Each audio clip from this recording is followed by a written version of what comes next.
another contentious race, of course, that between Linda Lingle and Mazie Hirono. We want to go live now to Kenny Choi, who is with the former governor. Kenny.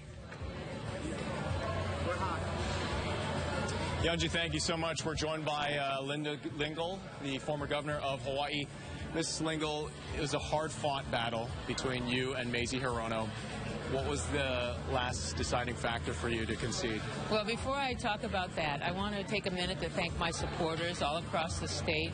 They worked really hard in this election, and any statewide campaign takes a lot of people pitching in to help. So I want to begin by thanking them. Next, I want to congratulate Congresswoman Hirono on her victory and wish her all the best in her new position as Hawaii's United States Senator. With any campaign, Kenny, you never know what the factor is. Obviously, having President Obama on the top of the ticket, we knew would be a challenge. But we're so proud of the campaign that we ran. We talked about issues that were important. We think we fought hard, but we fought fairly. And my supporters are the best anywhere in the country. So we're feeling good tonight, not with the outcome, but with the race that we ran. Throughout the campaign, you said that you wanted to focus on the issues. You also criticized Congresswoman Hirono for playing partisan politics, and you said that was her entire strategy. Do you think that was a big factor in this race? Well, I think trying to tie me to the National Republicans was my opponent's strategy, and I think she succeeded at it. And here at home, as you know, we tend to be a more Democrat state. And while as governor, people might vote for me, even if I'm a Republican, nationally, they think of the National Republican Party. And what I try to do throughout the campaign is let them know that I stand up for the people here at home. I'm not attached to Barack Obama or Mitt Romney or anyone else in Washington. I just represent the people here at home.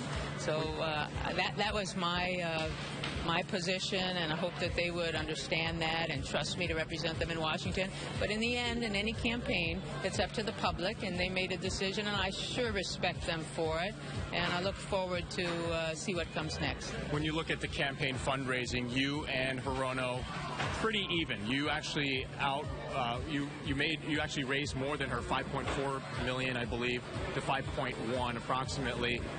You've also shown that you can defeat her. In the past, in 2002, you defeated her when you were running for the governorship.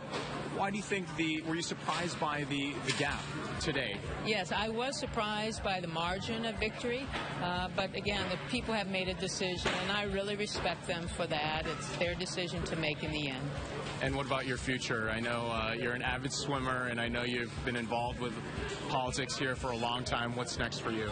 Well, I don't know. I enjoyed working on the Bipartisan Policy Center in Washington. When I left the governorship after my second term ended, I was a founding member of the Governor's Council up at the Bipartisan Policy Center. I enjoy that kind of work because I think for our nation, as we go forward, our biggest challenge is finding ways to come together to resolve the problems that face America. And if we have 4 more years of the kind of gridlock that happened because both parties did what was best for their party or for their political career, our country's going to be in serious trouble. So I'd like to, be the kind of person that could work on issues and find common ground as our country tries to right the ship. I mean, we're facing some really tough times ahead, and I'd like to find a way to participate in getting America back on track. Well, Ms. Lingle, thank you so much for your time, and we appreciate your sincerity here tonight. Thank you, Kenny. Thank you. Thanks a lot. That's the latest from Linda Lingle headquarters. We're going to talk to Charles Dejoux momentarily, but for now, let's send it back to you at the desk. Yunji, Paula?